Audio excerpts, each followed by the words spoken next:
Hello and welcome to my Introduction to Maya course. From here I'll be showing you pretty much everything you need to handle the basics, to get the hang of Maya.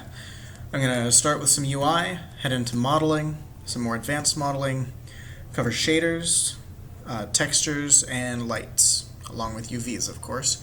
I'll go over some rendering and perhaps even a little animation, but don't count on that. Anyways, here we go. Let's see, so first an overview of Maya's interface. The first thing we have is the menu bars up here. If we go through all of these, we'll see tons and tons of different tools that we can use to create our models and animations. And oops, I opened that up. There we go. By default, we're in the Polygons tool set, which is where we're going to spend most of our time. If you look in animation, you'll see that we have, just a whole new set of windows open up. We get all sorts of new stuff.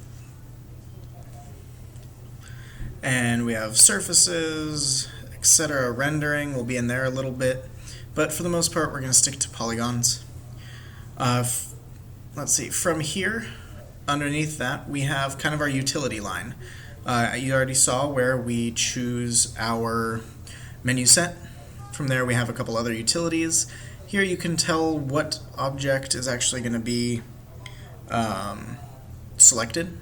If you set it to polygons, you'll only be able to select polygons, etc. It'll automatically switch to components when you go over here and choose the component mode. This one right here is object mode, which is kind of your main thing that you want to stay in. From there we have selection, constraints.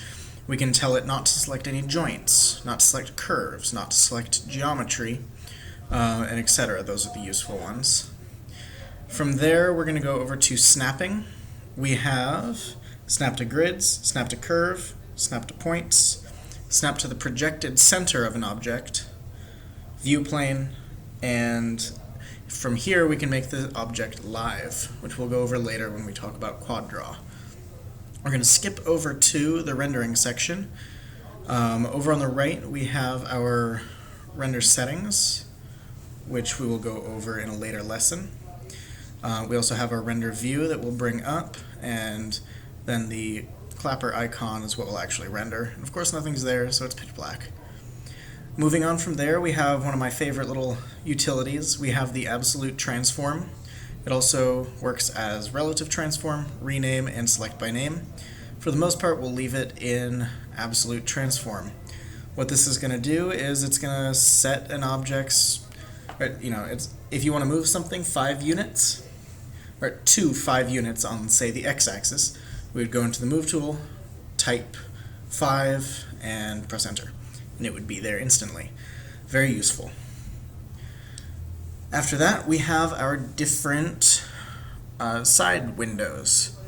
The default one that's open right now is the Channel Box and Layer Editor. Here we get information about our polygon objects or whatever else we have selected. If we open up the next one, we'll get our tool settings, where we'll be able to change different settings for each individual tool. It will be very unique to each tool. From there, we have the attribute editor, which is similar to the channel box. However, it will give us a greater range of things that we can do because it includes a little more. And lastly, we have the Modeling Toolkit. This is a new feature as of, I think, Maya 2013 or 14. It's very handy. It's been improved a lot over the last couple of years. We have different selection stuff, or different transforms, different selection modes like dragging or camera-based selection. Down here we have transform constraints like edge slide or surface slide, quite useful. From there we have a new selection of tools, which we will go over individually. The important ones being multi-cut, target weld, and quad draw. We'll also go over bevel and bridge. Connect, not particularly useful for this course, and extrude, we'll use the old one, as this one is still pretty weird. Alright, next we have our toolbar over here. On the left side of the screen we have the default selection mode. We have the lasso selection mode, which will allow me to drag a lasso like that and select inside of that selection. And then we have paint select, which has its uses, but I find it to be pretty cumbersome. So, after that we have, of course, our standard move. Let's just get a cube in there. Move, rotate, and scale. The hotkeys for these tools are W, E for rotate, and R for scale. You can remember R as R for resize. The last one here is Q. Q you can think of as returning to selection, but I usually think of it as just quitting the tool. And then further down, this right here would be our most recent tool. It'll change depending on what you were using. You can also get to that most recent tool by pressing the Y key. As you can see, it brought that back up, and I'm going to press Q, go back there. Now, the next thing we have are our different layouts.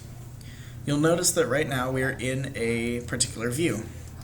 This view is our perspective view, meaning that it has 3D camera.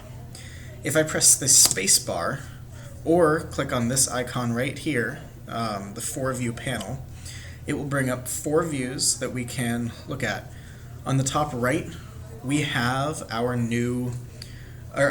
original perspective view, just smaller. On the top left, we have the top view. This is looking straight down our model.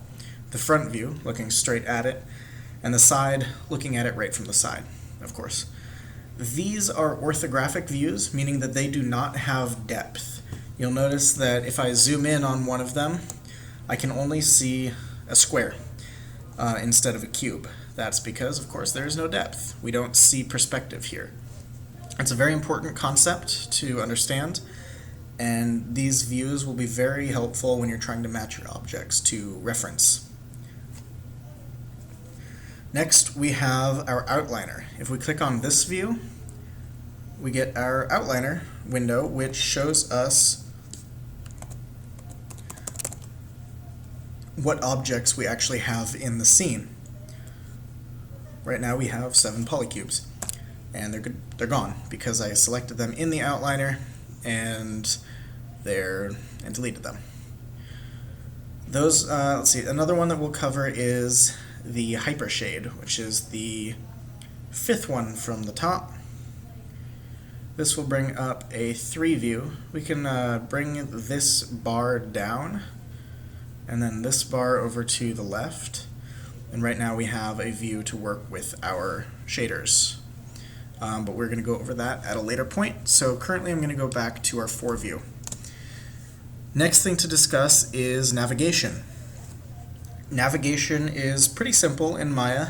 The important thing is that you hold down the Alt key on the keyboard. Alt is imperative because if you're not holding Alt, Maya does not know that you actually want to record anything. So while holding Alt, if I use the left mouse and click and drag, I can pan around this, orbit around this in any which way.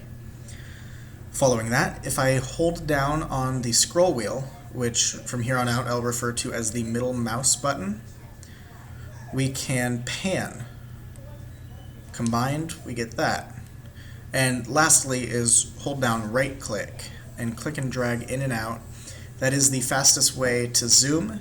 You can also use the scroll wheel's normal scrolling method. However, depending on how close you are into your object, that may it may be a little jerky.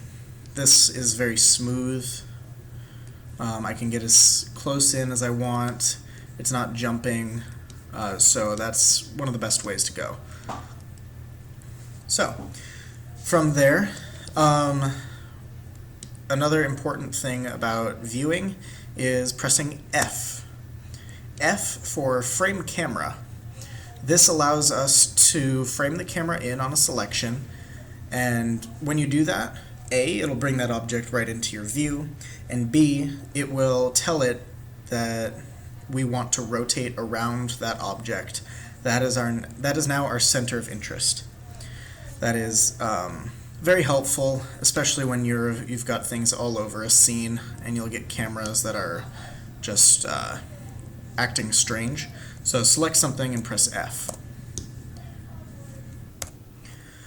Alright, after navigation, what we have left to discuss in the actual interface is the time slider, which is used for animation.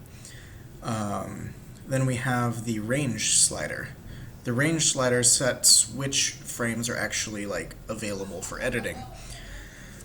We also have a hotkey down here. It's in the bottom right. It's the white and red icon. That allows us to get into our preferences.